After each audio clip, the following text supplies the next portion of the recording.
जय हिंद दोस्तों। कैसे हैं आप लोग बताइए। बढ़िया भाई। बताओ एक बार। गुड मॉर्निंग सभी को। Good afternoon. गुड आफ्टरनून सभी लाइव आ चुके हैं। चलिए, बहुत अच्छे। हाँ, आज मेरी तबीयत ठीक है। और कल आपकी क्लास इसीलिए नहीं हो पाई थी क्योंकि कल मैं एबल ही नहीं था अपने बेड से उठकर आने के लिए भी।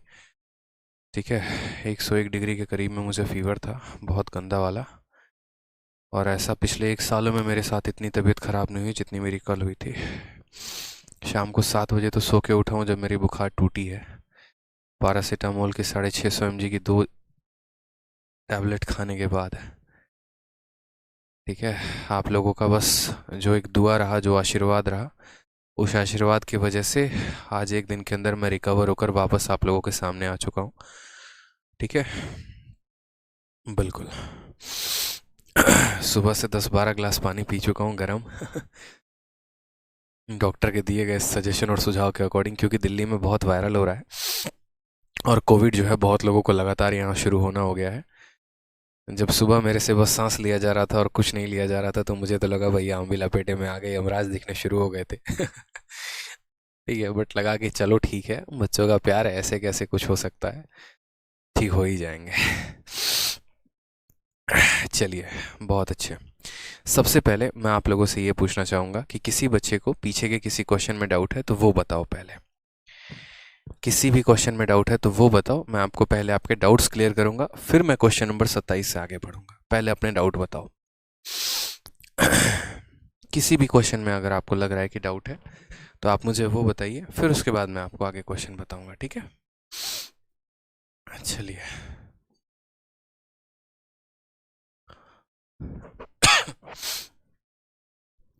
हाँ,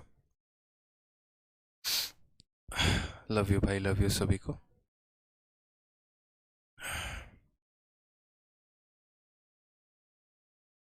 हाँ सर, क्वेश्चन नंबर 25 को एक बार बता दीजिए।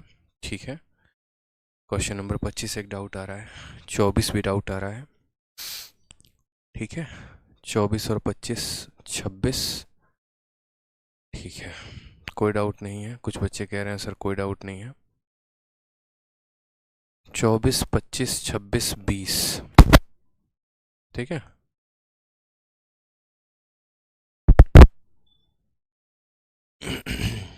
चलिए,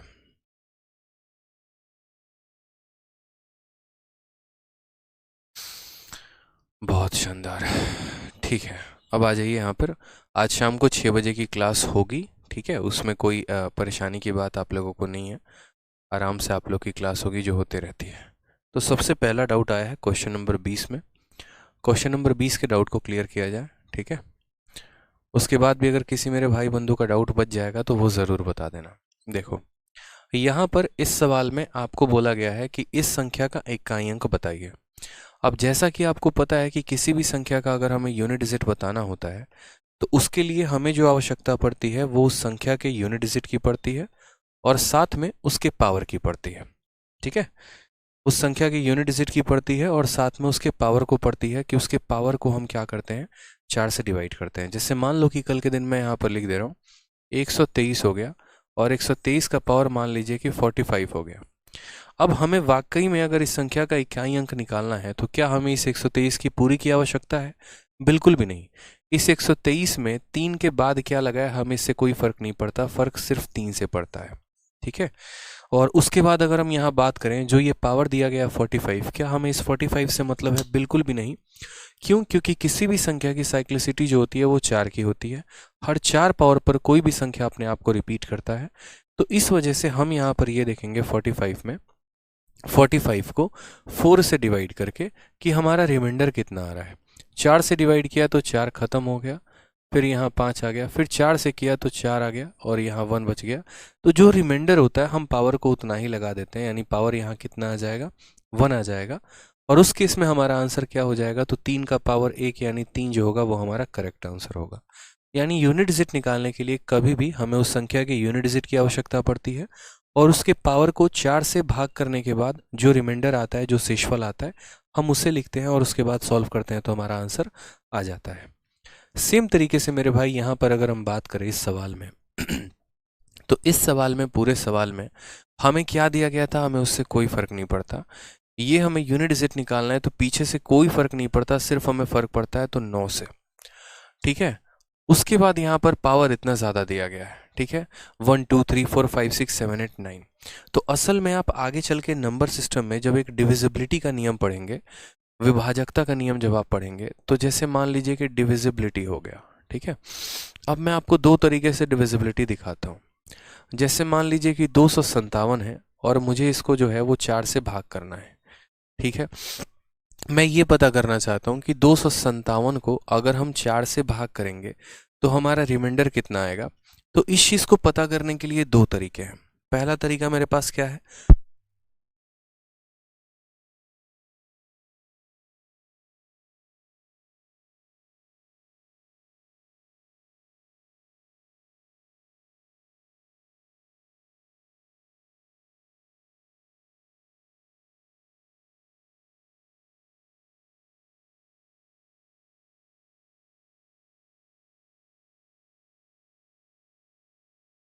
होता है।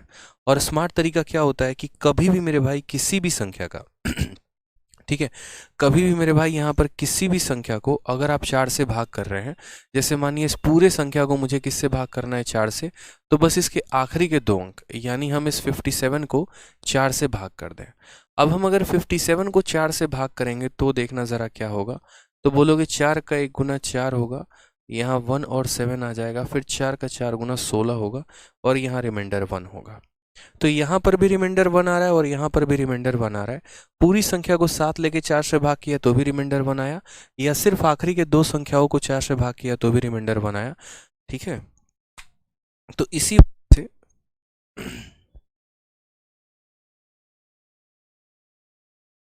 क्या साउंड शुरू से नहीं आ रहा था? अब साउंड आ रहा है? एक बार बताना जरा। अब साउंड आ रहा है? देखिए, अब ऑडियो क्लियर है। चलिए दोबारा से मैं आपको बताता हूँ। यहाँ पर मैंने आपसे क्या कहा, मैंने आपसे ये कहा कि इस सवाल में हमें यूनिट डिजिट पता करना है। किसी भी क्वेश्चन में मेरे भाई यहाँ पर जो है, अगर किसी भी संख्या का यूनिट डिजिट पता करना होता है तो सिर्फ हमें उस संख्या की ज़रूरत पड़ती है और उसके पावर को 4 से भाग करने की ज़रूरत पड़ती है। समझ में आ रहा है मेरी बात यहाँ पे? ठीक है, जैसे मैंने अभी आपको एक एग्जाम्पल दिया था उसी तरीके से यहाँ पर हमें आवश्यकता सिर्फ 9 की है और इस पावर को 4 से भाग करने के बाद जो रिमाइंडर आएगा हमें उसकी आवश्यकता है।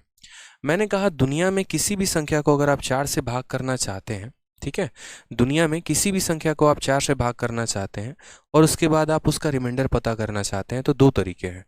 जैसे मान लो हम 257 को 4 से भाग करके उसका रिमाइंडर यानी शेषफल पता करना चाहते हैं, तो या तो हम बेसिक तरीके से 257 को 4 से भाग करें तो हमें पता चलेगा कि हमारा रिमाइंडर 1 आया है, और नहीं तो इसके आखिरी के दो अंकों को हम पकड़ें और उसके बाद हम उसको 4 से भाग करें तो हमारा रिमाइंडर 1 आया है। यानी 4 का नियम हमारा ये कहता है कि या तो तुम मेरे पूरे के पूरे संख्या को भाग करके रिमाइंडर पता करो, और नहीं तो अगर तुम्हें पता ही करना है कि इस पूरी संख्या को 4 से भाग करने पे रिमाइंडर कितना आएगा, तो बस मेरे आखिरी के दो संख्याओं को तुम 4 से भाग करो, जो मेरा रिमाइंडर आएगा वही मेरा आंसर होगा। उसी तरीके से हमें यहाँ पर क्या करना था, तो हमें यहाँ पर इसका इक्याई का अंक पता करना था। इसके इक्याई के अंक को पता करने के लिए हमें इन कोई संख्या से मतलब नहीं था, मतलब था तो बस 9 से, तो वो हमने 9 लिख दिया। अब ये इतना बड़ा पावर है, ठीक है, तो हमें क्या पूरा का पूरा पावर लिखना है? बिल्कुल भी नहीं। जैसा कि हमें पता है कि पावर हर 4 संख्या पर रिपीट होते चला जाता है, तो हमें यहाँ पर क्या करना है, इस पावर को 4 से भाग करना है। अब इतनी बड़ी संख्या को 4 से भाग करना बहुत ही मुश्किल हो जाएगा, बहुत ज़्यादा समय लेगा, तो हम पूरी की पूरी संख्या को 4 से भाग नहीं करेंगे। ठीक है, पूरी संख्या को 4 से भाग करोगे तो भी रिमाइंडर उतना ही आएगा, और लास्ट के दो अंकों को 4 से भाग कर लोगे तो भी रिमाइंडर उतना ही आएगा। तो लास्ट के दो अंक 89 है, इनको आप 4 से भाग कर लो, तो 4 का 2 गुना 8 हो जाएगा, खत्म यहाँ पर। फिर 4 का 2 गुना यहाँ पर 8 हो जाएगा, 9 में से 8 गया, 1 आएगा, तो रिमाइंडर हमारा कितना आ गया, 1 आ गया। यानी हमने कहा कि पावर हर 4 संख्या पर रिपीट होता है, इस पूरे को 4 से भाग करने पर रिमाइंडर हमारा 1 आ रहा है, तो 9 का पावर 1 कितना हो जाएगा, 9। Option number D for Devsena जो है वो हमारा करेक्ट आंसर हो जाएगा। ठीक है मेरे भाई, कोई दिक्कत की बात? तो अब आपको क्लियर हुआ यहाँ पर कि किसी भी संख्या का अगर हमें इक्याई अंक निकालना है तो सिर्फ उस संख्या की आवश्यकता पड़ती है और उसके पावर को 4 से भाग करके लिख देना होता है। 4 से भाग करने के लिए सिर्फ आखिरी के 2 अंकों को भाग करेंगे, जो रिमाइंडर आएगा उसको लिख देंगे और ये हमारा सवाल का आंसर हो जाएगा। ठीक है, नेक्स्ट क्वेश्चन आपको किसी बच्चे को 21 में डाउट था। 21 में कोई डाउट की बात नहीं है। 32 का पावर 32 का पावर 32 है। ठीक, हमने यहाँ पर क्या कहा, हमने यहाँ लिखा 32 का पावर 32 का पावर 32। इसमें सिर्फ और सिर्फ जो आवश्यकता है वो यहाँ पर 2 की है, 3 की भी नहीं है, क्योंकि हम यूनिट डिजिट निकाल रहे हैं और यूनिट डिजिट निकालने के लिए सिर्फ यूनिट वाली संख्या की ज़रूरत होती है। यानी हम बोलेंगे सर 2 का पावर 32 है और फिर उसका पावर 32 है। आपको एक बात बहुत अच्छे से पता है, जैसे मानो अगर मैं यहाँ पर छोटी सी बात बोलूँ, 2 का पावर 4 है 2 का पावर 5 है। ठीक है, आप मुझे इसका यूनिट डिजिट बताओ और आप मुझे इसका यूनिट डिजिट बताओ। तो अगर मैं यहाँ पर बात करूँगा तो मैं सिंपल 2 तरीके से करूँगा सॉल्व। पहला तरीका, 2 का पावर 4 होता है 16 और 2 का पावर 5 होता है 32। तो एक तो मैं ऐसे बोल दूंगा 2 का पावर 4 होता है 16 तो इक्याई का अंक 6 आएगा और 2 का पावर होता है 32 यानी यहाँ पर 2 आएगा। ये मेरा पहला तरीका है। ठीक, और नहीं तो दूसरा तरीका मेरे पास क्या है, तो दूसरा तरीका मुझे यहाँ पर 2 का पावर 4 का पता करना है और 2 का पावर 5 का पता करना है। मैंने कहा कि अगर आपको पावर में जो है बहुत सारी चीज़ें दी गई हो, जैसे 5 है 4 है या कुछ भी है, तो हम पावर को क्या करते हैं, 4 से भाग करते हैं, जो रिमाइंडर आता है उसको लिख देते हैं और अगर कुछ भी रिमाइंडर नहीं बचता तो हम वहाँ पर 4 लिख देते हैं। जैसे इस केस में देखो, अगर हम यहाँ पर देखें 5 तो हमें 5 को 5 को हमें 4 से भाग करना है। 4 का 1 गुना कितना हो जाएगा, 4 हो जाएगा। हमारा रिमाइंडर कितना आएगा, 1। तो हम यहाँ पर ऐसे कह देंगे कि जो 2 का पावर 5 होगा वहीं 2 का पावर हमारा 1 होगा, क्योंकि हर 4 संख्या पर पावर अपने आप को रिपीट करती है। तो बोलोगे 2 का पावर 1 बराबर कितना आ गया, 2। तो या तो आप 2 का पावर 5 32 लिखो तो आपको पता चलेगा इक्याई का अंक 2 है, या फिर आप यहाँ पर 2 का पावर 1 लिखो बराबर हो जाएगा 2 के, तो पता चलेगा कि इसका इक्याई का अंक 2 है। ठीक है, तो यहाँ पर हमें हमेशा इस बात को ध्यान रखना होता है कि पावर को 4 से डिवाइड करना है। अगर कुछ बच जाता है तो रिमाइंडर लिख देते हैं, और अगर कुछ ऐसा केस आ जाए जहाँ पर कुछ बचे ही ना, जैसे 2 का पावर 4 था, अब हम जब 4 को 4 से भाग करेंगे तो हमारा रिमाइंडर कुछ भी नहीं बचेगा। तो जब रिमाइंडर कुछ नहीं बचता है ना, तो उसके स्थान पे 0 नहीं लगाते हैं, उसके स्थान पर 4 लगाते हैं। जब भी पावर 4 से डिविजिबल होता है उसके स्थान पर 4 लगाते हैं। तो 2 का पावर 4 का मतलब 2 का पावर 4 ही होता है, यानी 16, और उसके जगह पे इक्याई का अंक हम कितना देंगे, 16 देंगे। अब जैसे मान लीजिए यहाँ पर मैं आपको दूसरी बात कहता हूँ, मैंने आपसे कहा कि 2 का पावर 4 और 4 का पावर 2। मैंने कहा कि इसका मुझे यूनिट डिजिट बताइए। तो इसका यूनिट डिजिट का क्या हुआ, मतलब इसके यूनिट डिजिट का मतलब यहाँ पर ये हुआ कि 2 का पावर 4 का स्क्वायर। 4 का स्क्वायर का मतलब कितना हो गया, 4 इंटू 4 हो गया। कितना हो गया, 4 इंटू 4 हो गया मेरे भाई। अब अगर हम यहाँ देखेंगे तो ये 2 का पावर 4 इंटू 4 का मतलब कितना होता है, 2 का पावर 16 होता है कि नहीं होता है? तो बोलोगे हाँ सर होता है। 4 इंटू 4 कितना होता है, तो 16 होता है। मैंने क्या कहा, पावर में कुछ भी डला हो हमें इससे कोई फर्क नहीं पड़ता, बस हमें इस पावर को किससे भाग करना होता है, 4 से भाग करना होता है। और अगर हमारा ये पावर 4 से डिविजिबल है, अगर हमारा ये पावर 4 से डिविजिबल है तो रिमाइंडर में हम वहाँ 4 लिख देते हैं, 0 नहीं लिखते हैं। क्या ये 16 4 से डिविजिबल है, तो बोलोगे हाँ सर ये 16 4 से डिविजिबल है। तो इसीलिए इसके स्थान पर हम कितना रख देंगे, 2 का पावर 4। 2 का पावर 4 का मतलब होता है 16, और 16 का इक्याई यूनिट कितना होता है, 6 होता है। यानी इस सवाल का यूनिट डिजिट कितना आएगा, तो 6 आएगा, और 6 जो होगा वो हमारा करेक्ट आंसर होगा। 6 जो होगा वो हमारा क्या हो जाएगा, करेक्ट आंसर हो जाएगा। समझ में आ गया बात यहाँ पे, कोई परेशानी की बात है? अब थोड़ा सा हम आपको डिफरेंट एग्जाम्पल लेके चलते हैं, एक और एग्जाम्पल समझाते हैं। मान लीजिए बच्चे कल के दिन कोई सवाल हमारे सामने आ जाए और सवाल में हमारे पास ये आ जाए 3 का पावर, ठीक है, 3 का पावर 16 है, और यहाँ पर 16 का पावर एक तरीके से ऐसे समझ लीजिए कि 16 जो है अपने आप को मान लो कि 13 बार लेकर आ रहा है। 3 का पावर 16, या फिर छोटा सा थोड़ा सा कोई एग्जाम्पल लेके चलते हैं। 3 का पावर मान लीजिए कि यहाँ पर 2 है और उसका पावर मान लीजिए 3 है। ऐसे कह लेते हैं 7 का पावर 2 है और उसका पावर 3 है। और हमें कहा गया कि इसको जब हम सॉल्व करेंगे तो इसका यूनिट डिजिट कितना आएगा। तो आप बोलोगे सर देखो 7 है, ये 2 का क्यूब है, और 2 का क्यूब कितना होता है, 8 होता है। 2 का क्यूब कितना हुआ 8 होता है। या तो हम 8 ऐसे लिख लें और नहीं तो हम ऐसे बोले कि सर 2 इंटू 2 इंटू 2। ठीक, अब मुझे बताओ क्या ये संख्या 4 से डिविजिबल है? तो बोलोगे हाँ सर, ये जो पावर है 4 से डिविजिबल है। और अगर पावर 4 से डिविजिबल होता है तो पावर के स्थान पे कितना लिखते हैं? 4 लिखते हैं, तो 7 लिख देंगे। अगर ये पावर 4 से डिविजिबल है तो इसके जगह पे 4 लिख देंगे। 7 का पावर 4 यानी 7 इंटू 7 इंटू 7 इंटू 7। 7 का 7 गुना 49 होता है 9। 7 का 7 गुना 49 जिसका इकाई का स्थान 9। फिर इनको आपस में गुना करेंगे। 9 इंटू 9 81। 81 का मतलब 1 होता है। यानी ये जो हमारा सवाल है ना बच्चे, इस सवाल का आंसर कितना आएगा? 1 आएगा। इस सवाल का आंसर कितना आएगा? 1 आएगा। ठीक है, कोई परेशानी की बात यहाँ पे? अब बोलेंगे सर नहीं कोई दिक्कत की बात नहीं, तो बस उसी तरीके से अब आपको इस सवाल को समझना है। इस सवाल में 32 का पावर 32 का पावर 32 दिया है, तो 32 का पावर 32 के पावर 32 में हमें पूरे की आवश्यकता नहीं है, हमें यहाँ पर आवश्यकता सिर्फ 2 की है। ठीक है, और 32 का पावर 32 का मतलब क्या हो गया कि ये 32 को जो है ना कुल मिलाकर कितनी बार गुना किया गया है? तो कुल मिलाकर 32 बार गुना किया गया है। ठीक है, कुल मिलाकर कितनी बार गुना किया गया है? तो 32 बार। अब मैं आपसे ये कहना चाहता हूं कि ये कितनी बार भी गुना किया गया हो हमें कोई फर्क नहीं पड़ता है। इनको मल्टीप्लाई करने पर जो भी संख्या आएगी क्या वो 4 से डिविजिबल है?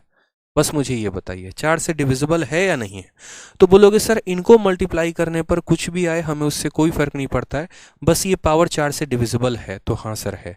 32 4 से कट रहा है तो हाँ। इस 32 के बाद अगर आगे कुछ भी मल्टीप्लाई हुआ रहता है ना, 1 into 3 into 5 into 7 into 11 into 9, कोई फर्क नहीं पड़ता। जैसे मानो मैं किसी संख्या को 32 को मैं यहाँ पर 1 इंटू 4 इंटू या 1 इंटू 7 इंटू 9 के साथ गुना कर रहा हूँ, क्या ये संख्या 4 से कटेगी? तो बोलोगे हाँ सर कटेगी। 4 से कटने का मतलब क्या हो गया? ये 32 ही 4 से कट रहा है, इसके बाद वाले कटे ना कटे कोई फर्क नहीं पड़ता। इसमें से कोई एक भी संख्या 4 से कट गई ना तो इसका मतलब ये पूरी की पूरी संख्या 4 से डिविजिबल है। जैसे मान लो यहाँ पर मैं अगर आपसे ये बात बोलूँ 4 इंटू 3 इंटू 7 कितना होता है? तो 7 इंटू 3 21, 21 इंटू 4 84। क्या 84 4 से नहीं कटता है? बिल्कुल कटता है। कितनी बार में कटता है? एक बार में। तो बस वही बात कि ये पूरी संख्या अगर 4 से कट रही है ना तो कभी भी अगर पावर 4 से कटे तो उसके स्थान पर कितना लेते हैं? 4 लेते हैं। ये पूरा का पूरा पावर 4 से कट रहा है, इसमें का कोई एक भी संख्या अगर 4 से कट जाए मतलब ऑटोमेटिक सारा कट जाएगा। तो ये 32 अगर 4 से कट रहा है तो इसके जगह पे कितना ले लेंगे? 4। 2 का पावर 4 कितना होता है? 16। 16 का इकाई अंक कितना होता है? 6। इसीलिए इस सवाल का आंसर कितना आएगा? 6 आएगा। तो इसीलिए इसका करेक्ट आंसर कितना है? 6 है। कोई दिक्कत की बात है यहाँ पे? ठीक है, तो जब भी पावर के साथ ऐसी कहानी होती है मेरे भाई कि पावर हर अपने आप को, पावर जो है अगर 4 से डिविजिबल हो जाए तो उस केस में हमारा जो पावर की जगह पर हम लेते हैं वो 4 लेते हैं। सेम कहानी हमने आपको क्वेश्चन नंबर अपनी तरफ से क्वेश्चन दिया था और वो क्वेश्चन में हमने कहा था 22 में कि 32 का पावर 33 का पावर 34। 32 का पावर 33 का पावर 34। अब अगर ये सवाल देखेंगे आप तो ये सवाल देखेंगे तो इसको कैसे सॉल्व करेंगे? तो बोलेंगे सर देखो 32 का पावर कितना है? 32 का पावर हमारे पास 33 है। 32 का पावर 33 है और उस 33 का पावर हमारे पास कितना है? तो 34 है। ठीक है, अब जैसे यहाँ पर हम सॉल्व करते हैं, क्या इस 32 में हमें 32 से मतलब है? नहीं, सिर्फ 2 से मतलब है, तो 2 लिखा। 33 का पावर 34 का मतलब क्या होता है? 33 को कितनी बार गुना करना है? तो 33 को कुल मिलाकर हमें यहाँ पर 34 बार गुना करना है। 33 का पावर 2 होता तो 33 को 2 बार गुना करते हैं। 33 का पावर 3 होता तो 33 को 3 बार गुना करते हैं। 33 का पावर 4 होता। जैसे मानो इसी क्वेश्चन में मैं आपसे ये कह रहा हूँ कि एक पल के लिए आप ऐसे समझ लो ना कि यहाँ पर 33 का पावर मात्र कितना है? 2 है। आप बस मेरी बातों को समझना। मैं आपको क्या एग्जाम्पल देना चाहता हूँ? मैं आपको ये देना चाहता हूँ कि 32 का पावर 33 का पावर, एक तरफ मैंने 2 लिखा, फिर मैंने आपको ये कहा 32 का पावर 33 का पावर, एक तरफ मैंने 3 लिखा, फिर मैंने आपको ये कहा 32 का पावर 33 का पावर, एक बार मैंने यहाँ पर कितना लिख दिया? 4 लिख दिया। ठीक है, और फिर मैंने एक और एग्जांपल दिया 32 का पावर 33 का पावर, मैंने 34 लिख दिया। मैंने आपको सारे केसेस यहाँ पर दे दिए। मैंने आपसे यहाँ पर क्या कहा? हमें यूनिट डिजिट पता करना है। यूनिट डिजिट के लिए सिर्फ हमें 2 की आवश्यकता है और 2 का पावर यहाँ क्या है? तो 2 का पावर 33 का पावर 2 है। उसी तरीके से यहाँ पर सिर्फ 2 की हमें आवश्यकता है और यहाँ पर 33 का पावर कितना है? तो 33 का पावर 3 है, तो ये लिख दिया। यहाँ पर कितना है? 2। 33 का पावर 4 है तो 33 का पावर कितना लिख दिया 4। यहाँ पर है हमारा 2, ठीक। 33 का पावर यहाँ कितना है 34 है तो हमने 34 लिख दिया, क्योंकि यूनिट डिजिट के लिए बच्चे सिर्फ हमें यूनिट डिजिट की मतलब होती है, उसके साथ कुछ भी लगाए इससे कोई फर्क नहीं पड़ता, ठीक है। अब यहाँ पर समझिए 2 का पावर 33 का पावर 2, तो 2 तो अपने जगह पे रहेगा। 33 का पावर 2 है, किसी भी संख्या में जितना पावर लगा होता है मतलब यहाँ पर ये बताता है कि उस संख्या को हमें कितनी बार गुना करना है। अगर 33 में 2 पावर लगाए यानी 33 को 2 बार मल्टीप्लाई करने की बात की जाती है, ठीक है। ठीक है, कोई दिक्कत की बात। यहाँ 33 में 3 पावर लगा है, इसका मतलब हमें 33 को कितनी बार गुना करना है, तो 33 को हमें 3 बार गुना करना है। सेम कहानी आगे भी होगी और उसके बाद भी होगी, अभी हम फिलहाल इसको समझते हैं। 2 का पावर 33 का पावर 2 यानी 2, 33 का कितना पावर है 2 पावर है, यानी 33 को हमें कितनी बार मल्टीप्लाई करना है 2 बार।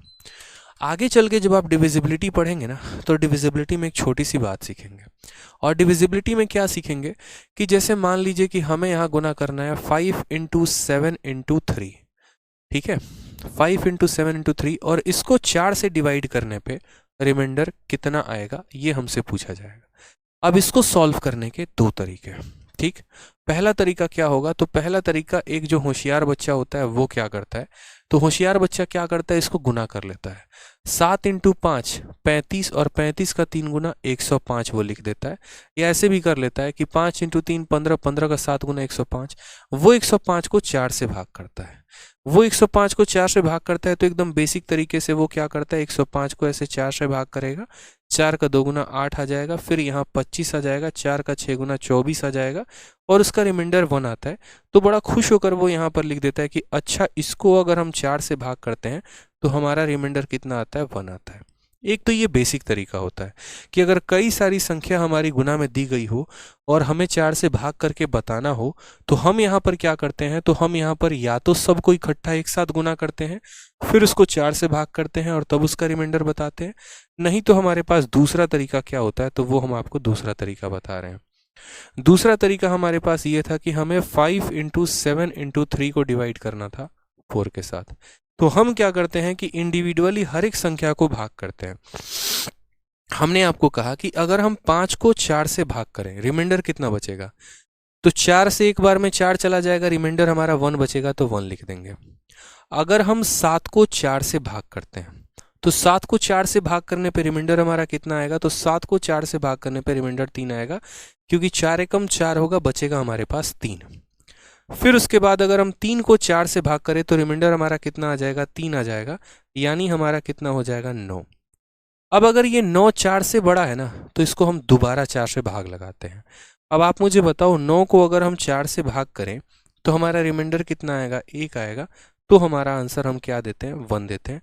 या तो हम इनको मल्टीप्लाई करके रिमाइंडर 1 लेकर आए, या फिर अलग अलग डिवाइड कर दें, फिर जो रिमाइंडर आएगा उनको मल्टीप्लाई कर दें, तो हमारा आंसर कितना आ जाएगा, 1 आ जाएगा। ठीक है, तो ये 2 तरीके होते हैं। जैसे एक और एग्जांपल हम आपके समझाते हैं। अब इसका फायदा कहाँ पर होता है, इसका फायदा बड़े लेवल पर होता है। मानो यहाँ 15 है, या सपोज करो यहाँ पर हमारा 13 है, ठीक है, और 17 है, और यहाँ पर हमारा कितना है, तो यहाँ 21 है, और मैंने कहा इन सब को मुझे 4 से भाग करने के बाद रिमाइंडर कितना होगा, बस ये बताओ, शेषफल कितना होगा ये बताओ। अब आपने कहा कि सर शेषफल हमें पता करना है, ठीक है, क्या आप इन तीनों संख्या को गुना करके तब 4 से भाग करोगे? बिल्कुल भी नहीं, ऐसे जीवन खराब हो जाएगा, बाल पक जाएंगे आपके। आप बोलोगे सर अलग अलग भाग करते हैं। 13 को जब आप 4 से भाग करोगे तो 4 का 3 गुना 12 होता है, रिमाइंडर कितना आएगा, 1। 17 को जब आप 4 से भाग करोगे तो 4 का 4 गुना 16 होता है, रिमाइंडर कितना आएगा, 1। 21 को जब 4 से भाग करोगे 4 का 5 गुना 20 होता है, रिमाइंडर कितना आएगा, 1। इन सब को आपस में गुना करोगे तो आंसर कितना आएगा, 1। और बहुत ही शॉर्ट फॉर्म में आप आंसर दे दोगे कि सर इस पूरी संख्या को 4 से भाग करने पे रिमाइंडर कितना आ रहा है, 1 आ रहा है। पूरी संख्या को 4 से भाग करने पे रिमाइंडर कितना आ रहा है, 1 आ रहा है। रिमाइंडर यानी शेषफल, और शेषफल कभी भी इस संख्या से छोटा होता है। हमने यहाँ पर 9 को दोबारा से 4 से इसीलिए भाग किया क्योंकि ऊपर कभी भी संख्या जो है वो छोटी होगी। कभी ऐसा हो ही नहीं सकता कि किसी संख्या को 4 से भाग करने पे रिमाइंडर 7 आ जाए, 9 आ जाए, 5 आ जाए, कभी नहीं। रिमाइंडर हमेशा उस संख्या से छोटा होता है। ठीक है, तो ये बात आपको समझ में आई कि बड़े बड़े संख्याओं को मल्टीप्लाई करके और फिर उसके बाद भाग नहीं करना होता, अलग अलग यहाँ भाग करके तब आप सीधा आंसर लिख सकते हैं। सेम तरीके से हम अपने क्वेश्चन में आते हैं। तो यहाँ पर हम समझते हैं कि 32 का पावर 33 का पावर 2 था, यानी हमने 2 का पावर 33 का पावर 2 लिखा, यानी 2 33 का पावर 2 का मतलब 33 को 2 बार लिखना था। फिर हम यहाँ 2 लिखेंगे। हमने आपसे क्या कहा, पावर में कुछ भी हो कोई फर्क नहीं पड़ता, पावर को 4 से भाग करना होता है। आपने कहा ठीक है सर, हमने इसको भी यहाँ 4 से भाग कर दिया और हमने इसको भी 4 से भाग कर दिया। या आप ऐसे कह लो कि सर पावर को 4 से भाग करना होता है, हम लोग 4 से भाग करेंगे। क्यों भाग करेंगे? क्योंकि पावर जो है वो 4 पर अपने आप को रिपीट करता है। ठीक है, तो यहाँ पर 33 को जब आप 4 से भाग करोगे 1 आएगा, फिर इस 33 को 4 से भाग करोगे 1 आएगा। तो बोलोगे सर 2 का पावर 1 इंटू 1 यानी 2 का पावर 1, यानी इसका जो है यूनिट डिजिट कितना आएगा, तो 2 आएगा, यानी इसका करेक्ट आंसर कितना होगा, 2 होगा।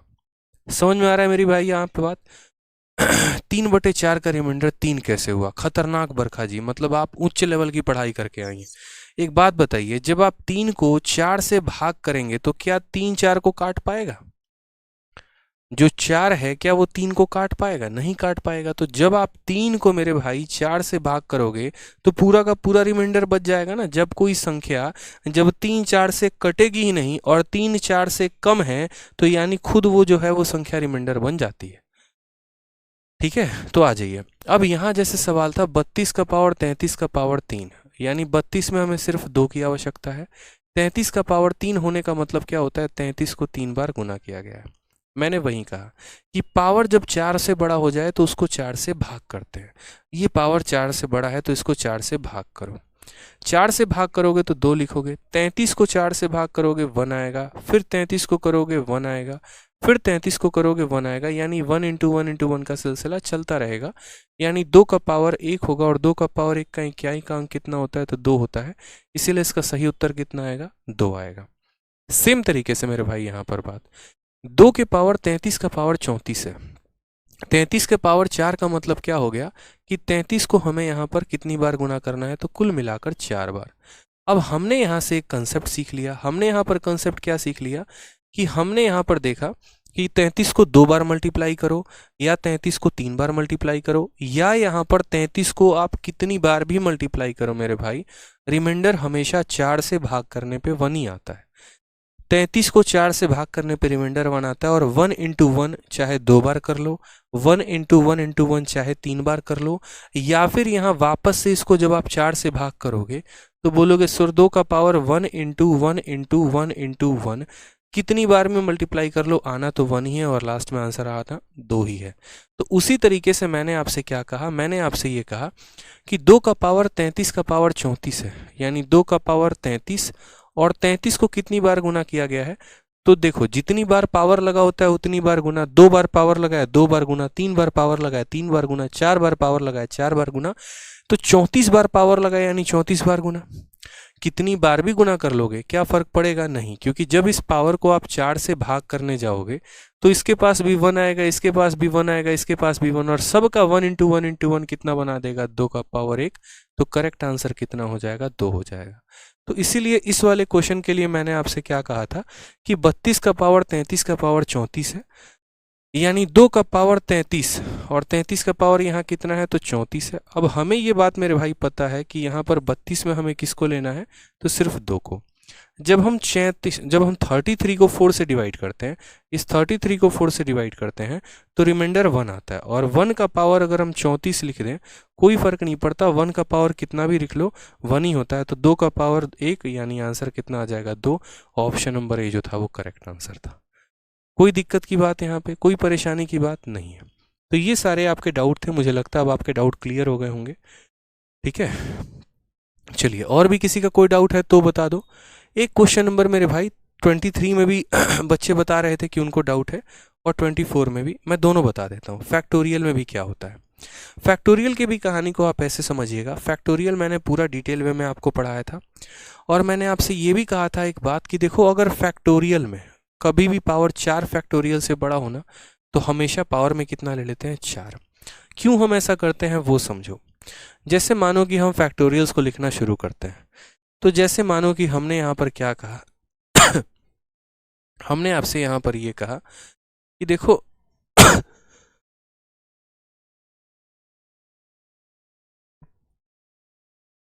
तो मैंने आपसे क्या कहा था, नोट लिखवाया था कि जब पावर 4 फैक्टोरियल से बड़ा हो तो पावर में हम क्या ले लेंगे, 4 ले लेंगे। क्यों?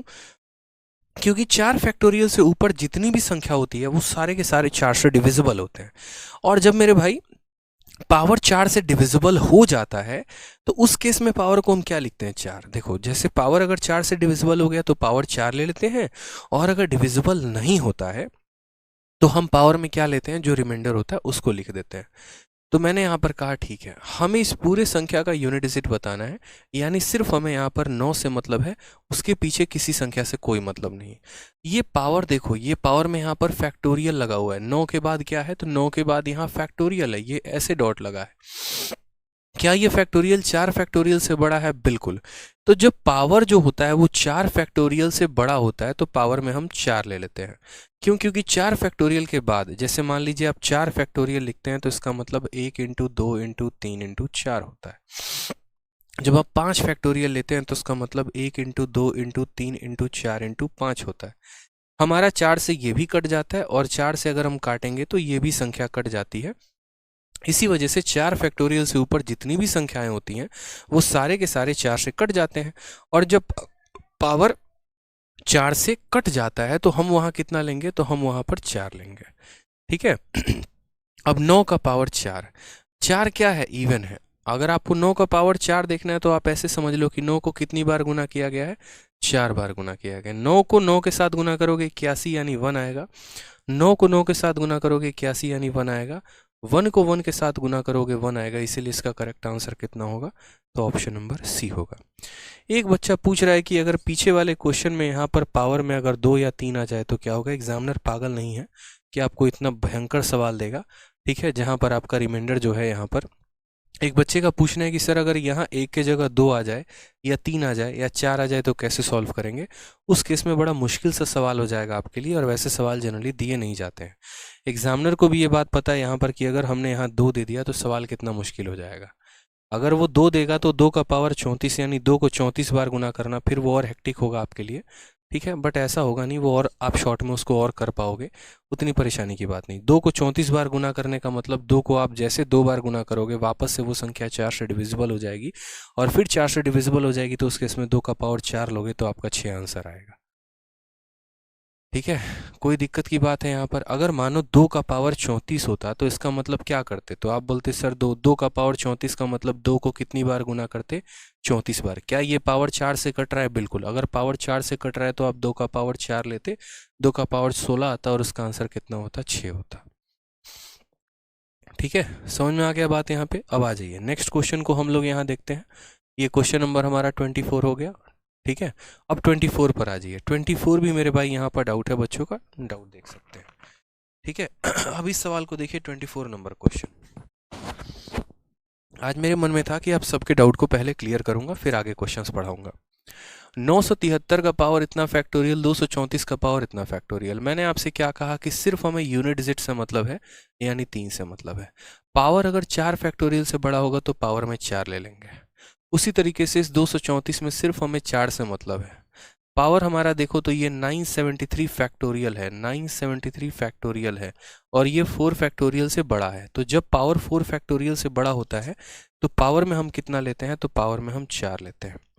3 का पावर 4 जो होता है ना वो 81 होता है, आपको पता ही होगा। और 4 का पावर 4 कितना होता है, 256 होता है।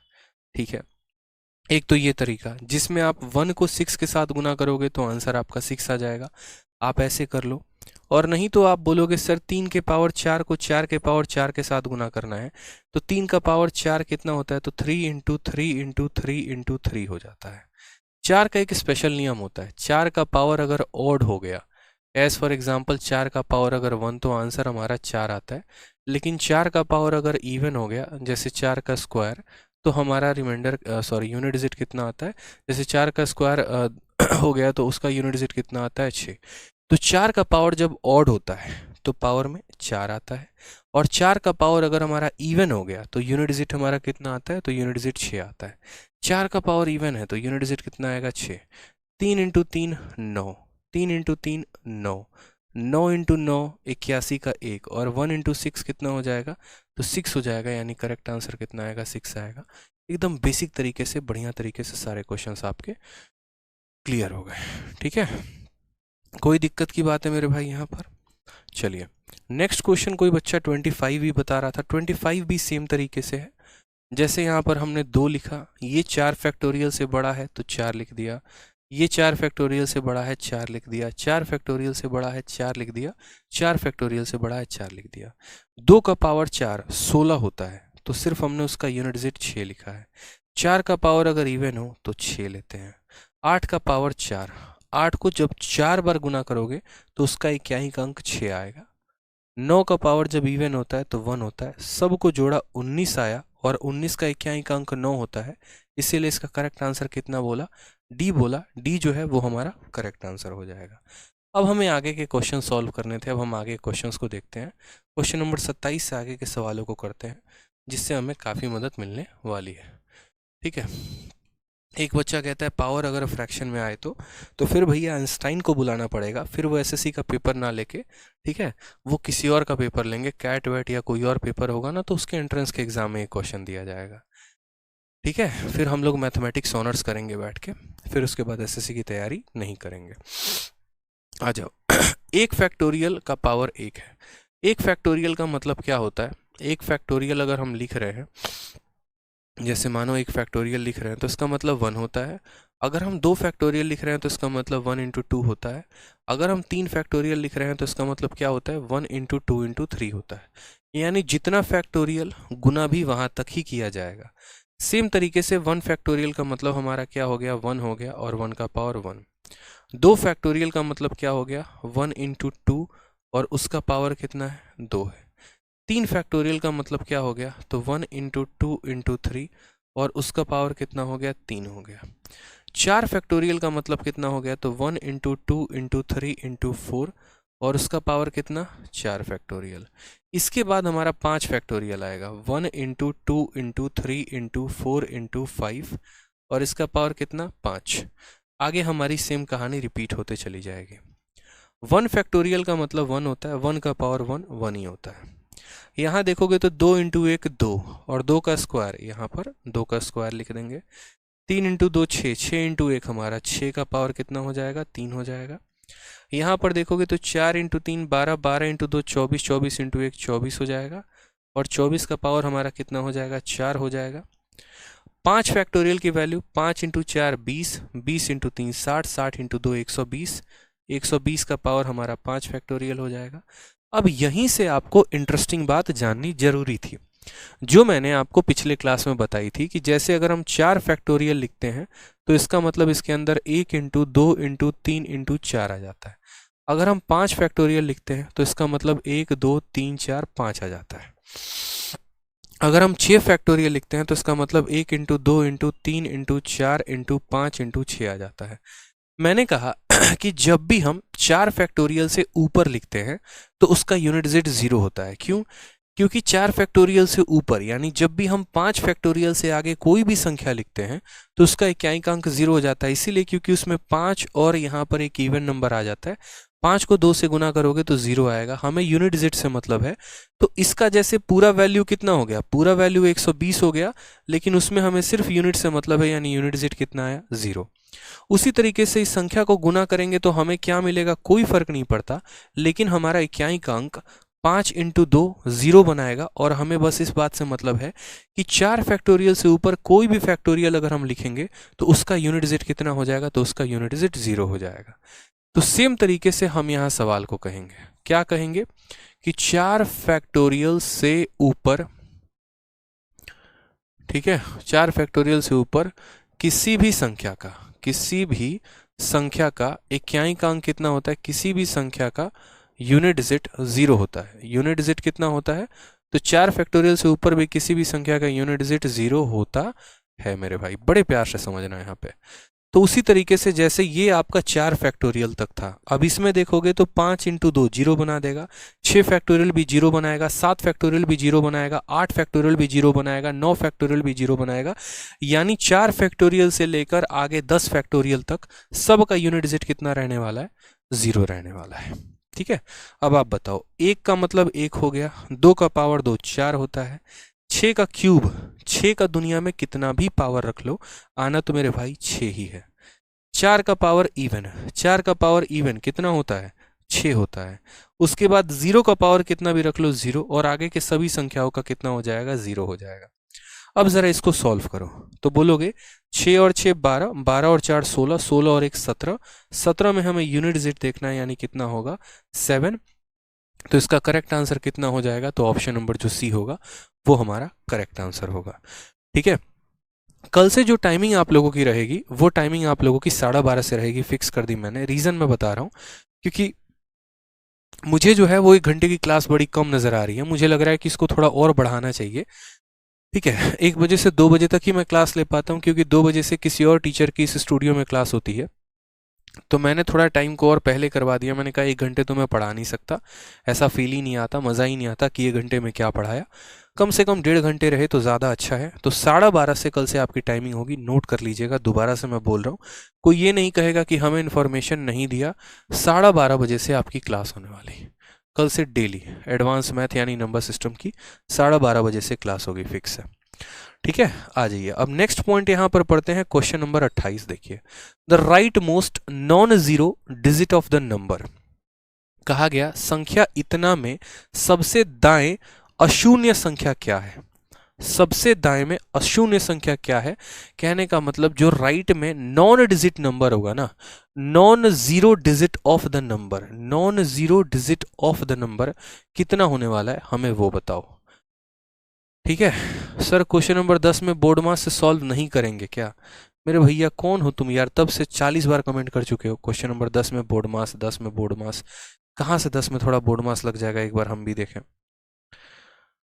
ठीक है, कभी कभी बहुत ज़्यादा ज्ञान है ना, बहुत ज़्यादा नुकसान करता है। इसमें क्या बोर्ड मास लगाओगे मेरे भाई, ज़रा समझना मेरी बात को।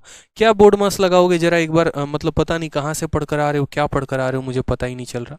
इसमें क्या बोर्ड मास लगाओगे? इसमें बोर्ड मास लगाओगे। 3 का पावर 23 था। ठीक है, हमें यहाँ पर 63 से कोई मतलब नहीं, सिर्फ 3 से मतलब है, और जो पावर होता है उसको हम 4 से भाग कर देते हैं। तो 3 रखा, 23 को 4 से भाग करने पे 3 आ गया, माइनस है, माइनस लिख दिया। 7 का पावर 38 को जब आप 4 से भाग करोगे तो 2 बचेगा, तो 2 लिख दिया।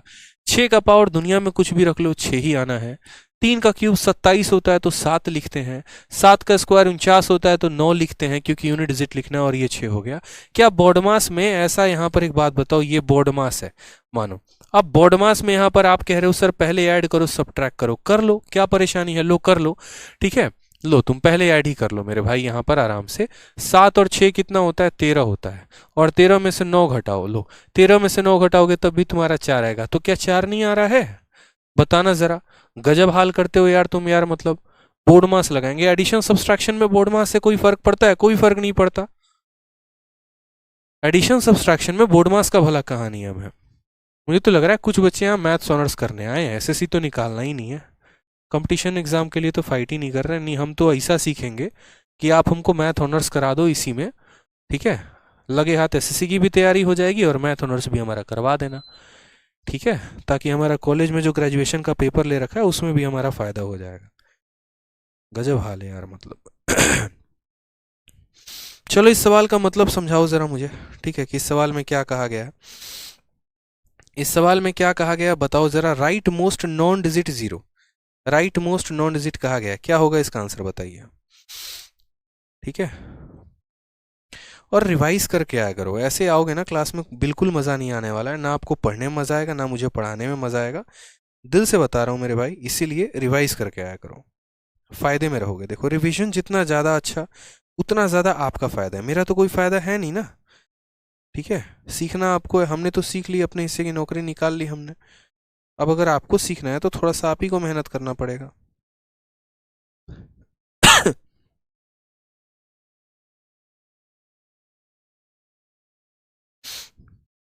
बताओ, चलो इसका आंसर बताओ। चलो देखो, right most non zero digit कहा गया है। अब मेरी बात को समझो, इसके अंदर दो संख्या है, ठीक है। अगर हमें यूनिट डिजिट पूछा गया होता ना, तो हमसे यहाँ ये कहता यूनिट डिजिट इतना, और जीरो का पावर दुनिया में रख लो, कितना भी रख लो, तो आना तो जीरो ही है। आना कितना है? जीरो ही है। यानी हमसे इस संख्या के बारे में बात ही नहीं कही गई है। राइट मोस्ट नॉन जीरो, ये नॉन जीरो संख्या, ये जीरो है। इसके अलावा जो दूसरी संख्या है, यानी यहाँ पर इसके जो यहाँ पर 9 है ना, ये इसके बारे में बात की गई है कि right most non zero digit. Non zero यानी दो संख्याएं हैं, और इसमें नॉन जीरो कौन है? तो नॉन जीरो तीन ही है। एक जीरो है यानी तीन नॉन जीरो है। तो यानी हमें कहा गया है कि ये नॉन जीरो संख्या है, यानी इसकी the right most non zero digit, यानी इस संख्या के जो राइट में आएगा, राइट का मतलब क्या हो गया? यूनिट डिजिट जो आएगा वो बताओ। जैसे मैं कह रहा हूँ 531 में जो राइट में आएगा उसकी वैल्यू बताओ, तो 531 में जो राइट में है वो 1 है, जो लेफ्ट में है वो 5 है, और जो मिडिल में है वो 3 है। तो इस संख्या में जो नॉन जीरो है, नॉन जीरो कौन है? 3 है। इस संख्या में नॉन जीरो कौन है? तो 3 है, और 3 का पावर कितना है? तो 2720। जब आप इसको सॉल्व करोगे तो इसके जो सबसे ज्यादा राइट में आएगा ना, राइट मोस्ट जो आएगा, उसकी वैल्यू बताओ। यानी कहीं ना कहीं इस संख्या की यूनिट डिजिट पूछी है, कहीं ना कहीं इस संख्या की यूनिट डिजिट पूछी है। अब मानो इस संख्या की यूनिट डिजिट पूछी है, तो किसी भी संख्या का इकाई अंक हम कैसे निकालते हैं? तो जब पावर 4 से बड़ा होता है तो उसको 4 से भाग कर देते हैं।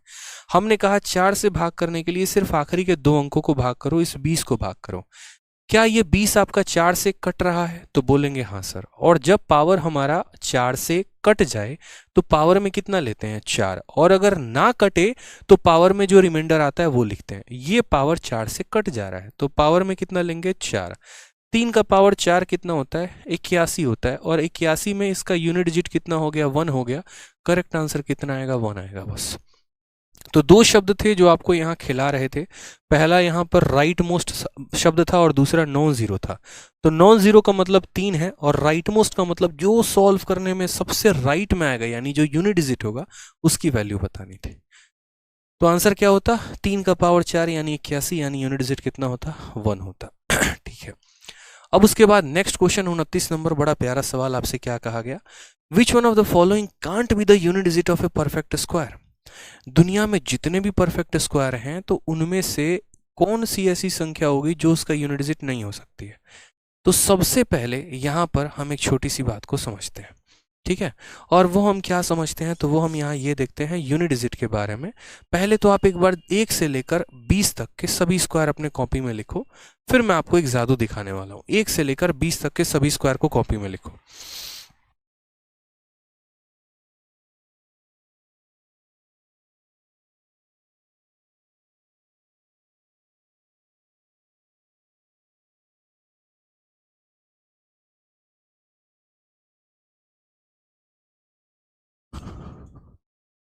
चलिए, तो हमें यहाँ पर बात की गई है which one of the following can't be the unit digit of a perfect square.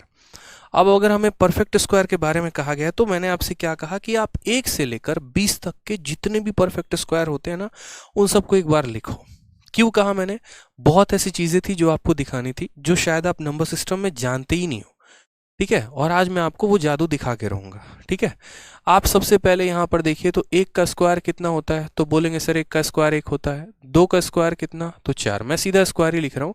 ये 1 का स्क्वायर है, ये 2 का स्क्वायर है, 3 का स्क्वायर हो गया, 4 का स्क्वायर हो गया, 5 का स्क्वायर हो गया, 6 का स्क्वायर, 7 का स्क्वायर, 8 का स्क्वायर, 9 का स्क्वायर और 10 का स्क्वायर।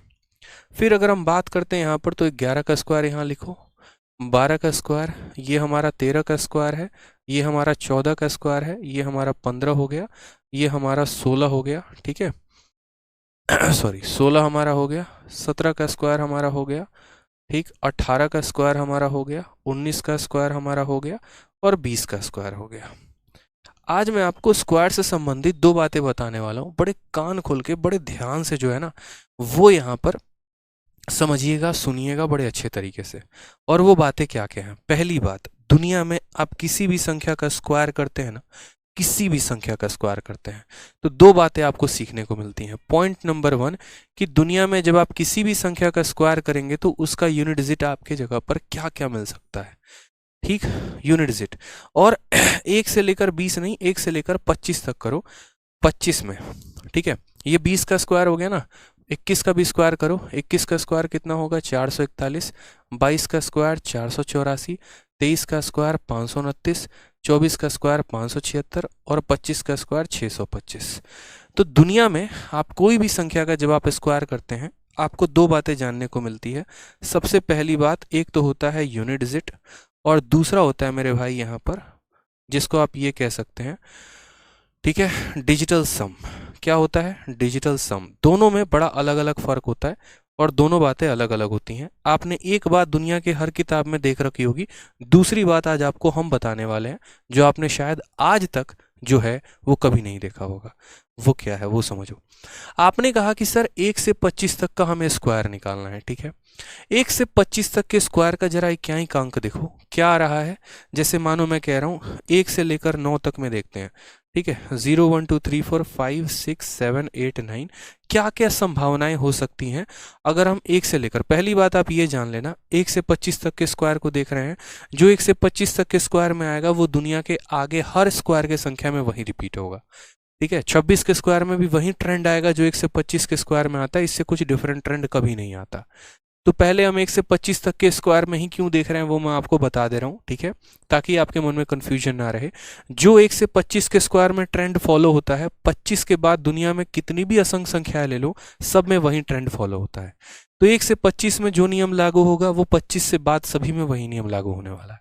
अब 1 से 25 तक में हम देखते हैं तो 1 के स्क्वायर में यूनिट डिजिट 1 आता है, यहाँ पर 2 में कितना आता है 4 आता है, 3 में कितना आता है 9 आता है, 4 का स्क्वायर करोगे तो 16 आएगा, 16 का यूनिट डिजिट कितना होगा तो 16 का यूनिट डिजिट 6 होगा तो 6 आएगा, 5 वाले में 5 आता है, फिर यहाँ देखोगे तो फिर 9 आता है, 9 को काट दिया है, 4 आता है 4 काट दिया है, 1 आता है 1 काट दिया, 0 आता है 0 को काट दिया है, 1 4 9 6, 1 काट दिया 4 काट दिया 9 काट दिया 6 काट दिया, 5 6 9 4, 5 6 9 4 काट रखा है, 1 0 1 और 0 कट रखा है, 1 4 9 6 5, 1 4 9 6 5 कट गया।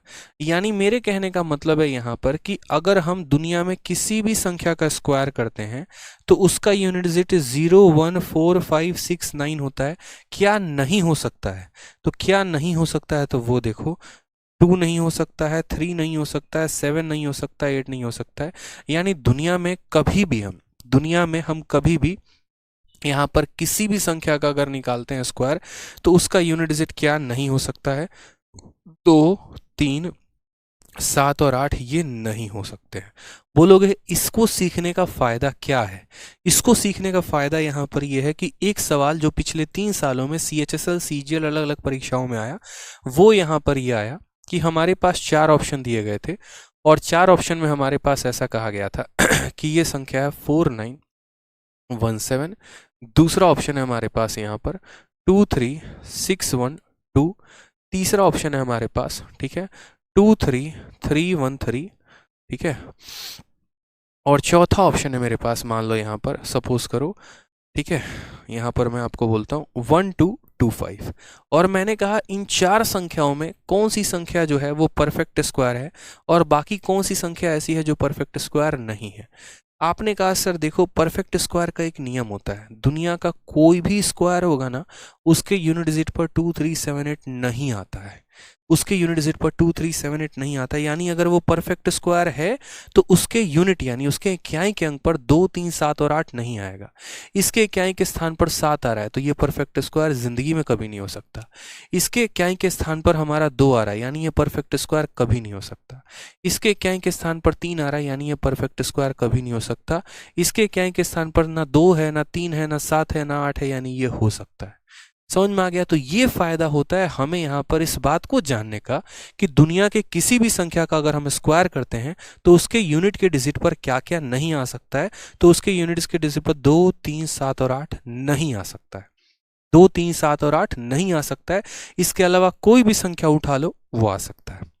पहला पॉइंट ये मैंने कहा ये दुनिया के हर किताब में दिया होगा। दूसरा पॉइंट जो है वो मैं आपको बताऊंगा, वो शायद दुनिया के किसी किताब में नहीं दिया होगा, वो आप समझिएगा, ठीक है। वो मेरे से ही पता चलेगा। वो क्या है, आपको एक काम करना है, आपको डिजिटल सम निकालना है। और डिजिटल सम का मतलब क्या होता है, उन संख्याओं को जोड़ दो आपस में, उन संख्याओं को क्या करो, जोड़ दो, और तब तक जोड़ो जब तक एक अंक ना आ जाए।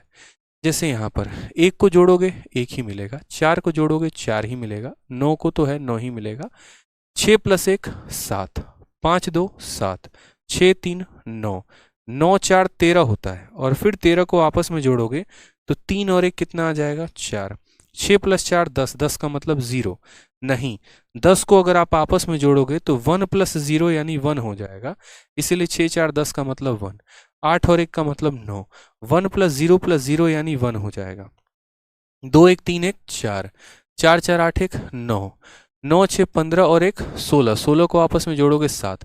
ऐसे ही करते करते सभी संख्याओं का आप जब जोड़ोगे ना, तो आपको सिर्फ एक बात देखने को मिलेगी, और वो क्या मिलेगी कि दुनिया में हम किसी भी संख्या का स्क्वायर करते हैं ना, और जब हम उनके अंकों को जोड़ते हैं सिर्फ हमें 4 ही अंक प्राप्त होते हैं, 1 4 7 9, बस ये 4। यानी दुनिया में अगर कोई भी संख्या परफेक्ट स्क्वायर है, अगर दुनिया में कोई भी संख्या परफेक्ट स्क्वायर है तो उसके डिजिट का सम 1479 ही आना चाहिए।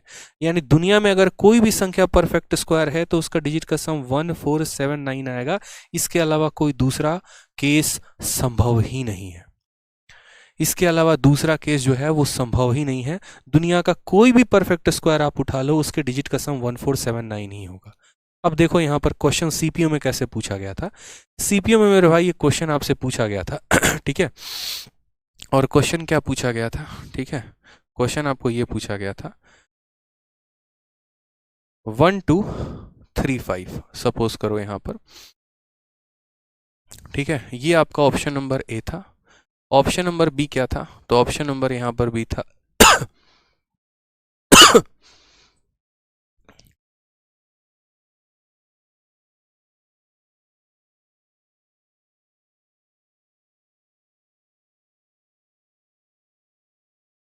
ठीक है। ऑप्शन नंबर सी हमारा क्या था, ऑप्शन नंबर सी जो था,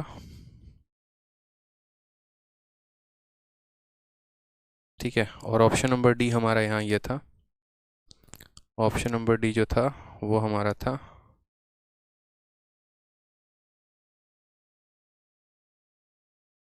ठीक है। अब ये मान लो हमारे पास 4 ऑप्शन थे और कहा गया था कि इन 4 ऑप्शन में कौन सी ऐसी संख्या है जो आपकी परफेक्ट स्क्वायर नहीं है और कौन सी ऐसी संख्या है जो परफेक्ट स्क्वायर है। अब मैंने आपसे कहा कि एक तरीका परफेक्ट स्क्वायर को चेक करने का ये होता है कि उसके इक्याई के अंक 2 3 7 और 8 नहीं होने चाहिए।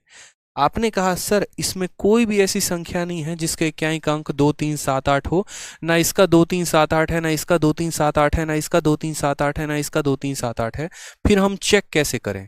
फिर मैंने कहा अपना दूसरा वाला ब्रह्मास्त्र चलाओ। दूसरा वाला ब्रह्मास्त्र हमने क्या सिखाया था कि अगर इक्याई का अंक 2 3 7 8 ना मिले, ठीक है, अगर इक्याई का अंक 2 3 7 8 ना मिले तो दूसरा वाला ब्रह्मास्त्र चलाना, उसमें ये देखना कि सबका डिजिटल सम 1479 ही आना चाहिए। इसके अलावा अगर कोई और डिजिटल सम आ रहा है तो वो आंसर नहीं होगा। आपने कहा डिजिटल सम का मतलब, मैंने कहा सबको जोड़ो, यहाँ जोड़ो 5 3 8 2 10 और 1 11, और 11 को वापस आपस में जोड़ो तो 1 + 1 कितना आएगा 2, तो इसका डिजिटल सम कितना आ रहा है 2 आ रहा है। इसको जोड़ो 8 और 7 15, 15 6 21, और 21 को वापस आपस में जोड़ोगे तो 3 आएगा, इसका डिजिटल सम कितना आ रहा है 3। इसको जोड़ो 6 4 10, 10 7 17, 17 को आपस में जोड़ोगे कितना आएगा 8 आएगा, तो यहाँ पर बोलोगे सर इसका डिजिटल सम कितना है 8 है, ठीक है। इसको जोड़ो 7 2 9 4 13, और 13 को आपस में जोड़ोगे तो कितना आएगा 4 आएगा, यानी इसका डिजिटल सम 4 आ रहा है। मैंने कहा दुनिया का कोई भी परफेक्ट स्क्वायर है तो उसका डिजिटल सम या तो 1 आएगा, 4 आएगा, 7 आएगा, 9 आएगा, ठीक है। क्या ये 1479 है? बिल्कुल नहीं। 1479 है? बिल्कुल भी नहीं। 1479 है? बिल्कुल भी नहीं।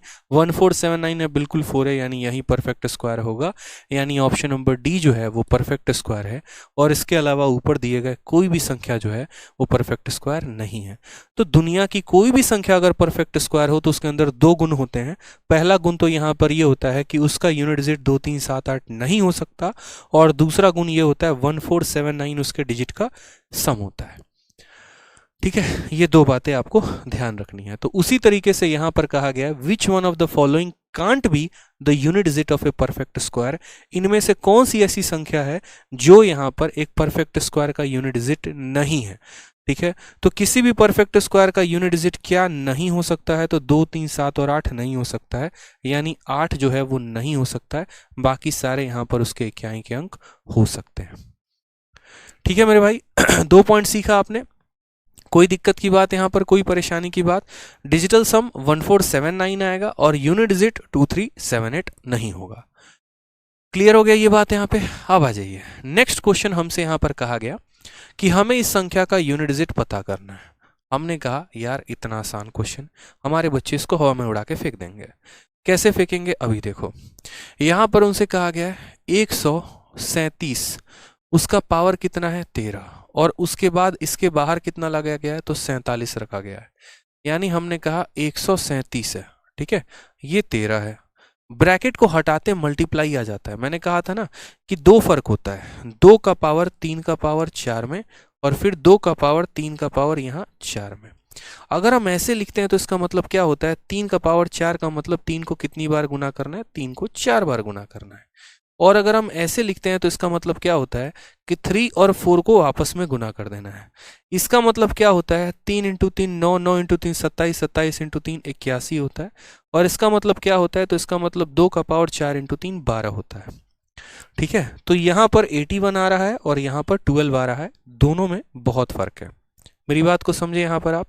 तो एक तो होता है पावर लगाना और एक होता है ब्रैकेट लगाना। जब हम किसी भी संख्या में ब्रैकेट लगाते हैं, इसका मतलब हम ये बताने की कोशिश करते हैं कि ये दोनों संख्या आपस में गुना हो रही हैं। ठीक है, तो उसी तरीके से मेरे भाई यहाँ पर क्या है कि 13 और 47 आपस में मल्टीप्लाई हो रहे हैं। फिर याद करो वो अभी 31 इंटू 31 इंटू 31 इंटू 31 इंटू 31 वाला एग्जाम्पल, सॉरी 33 इंटू 33 इंटू 33 वाला एग्जाम्पल याद आ रहा है ये बात यहाँ पे, जहां पर हमने आपको किसी संख्या को 34 बार गुना किया था। अगर आपको पता होगा तो ये कि जब पावर में 33 33 33 कई बार गुना हो जाए, हम क्या करते थे, पावर को 4 से भाग करते थे और रिमाइंडर को लिखते थे। मैंने आपको 2 एग्जाम्पल दिए थे या नहीं दिए थे बच्चों, बताओ जल्दी। मैंने आपको केस समझाया था ना, मैंने कहा था कि देखो अगर अलग अलग संख्याओं को हम गुना करें, जैसे मानो ऐसा आ जाए 13 इंटू 17 इंटू 21 और मुझे 4 से भाग करना पड़े, तो पहले मैं इसको भाग करूंगा, फिर इसको करूंगा, फिर इसको करूंगा और फिर सबको गुना करके लिख दूंगा। सेम कहानी यहां पर हमारे साथ है और सेम कहानी हमें यहां देखनी है कि हमें यहां पर क्या करना है। तो हमें यहां पर जो है, ठीक है, हमें यहां पर क्या करना है, कहां चली गई भाई साहब पीपीटी हमारी, ये रही। हमने कहा देखो पावर 4 से बड़ा है, तो बोलोगे हाँ सर पावर 4 से बड़ा है। तो जब पावर 4 से बड़ा है क्या करोगे, 4 से भाग करोगे पावर को। तो 4 से भाग करोगे तो इसको जरा 4 से भाग करना, तो बोलोगे सर 137 में सिर्फ 7 से मतलब है, तो 7 लिख दो। 13 को जब 4 से भाग करेंगे, 4 का 3 गुना 12 होता है, तो यहां रिमाइंडर कितना बचेगा 1। 47 को जब 4 से भाग करेंगे, 4 का 10 गुना 40, 11 गुना 44, 44 बार में कट जाएगा, कितना बचेगा 3, यानी यहां पर लिख देंगे 3 लिख देंगे। इसका मतलब क्या हो गया, 7 का पावर 3 हो गया। और 7 का क्यूब कितना होता है, तो 7 का क्यूब 343 होता है, याद कर लेना। और 343 का यूनिट डिजिट कितना होता है, 3 होता है, यानी इस सवाल का करेक्ट आंसर कितना आएगा, option number B for Baahubali आ जाएगा। क्लियर है। अभी आराम से क्लास चलेगी आपकी 32 नंबर सवाल तक, जब तक खत्म नहीं होता तब तक इंग्लिश की क्लास नहीं है। आज के लिए टाइम है, कल से 12:30 बजे आप लोगों की टाइम होगी, ध्यान रखिएगा।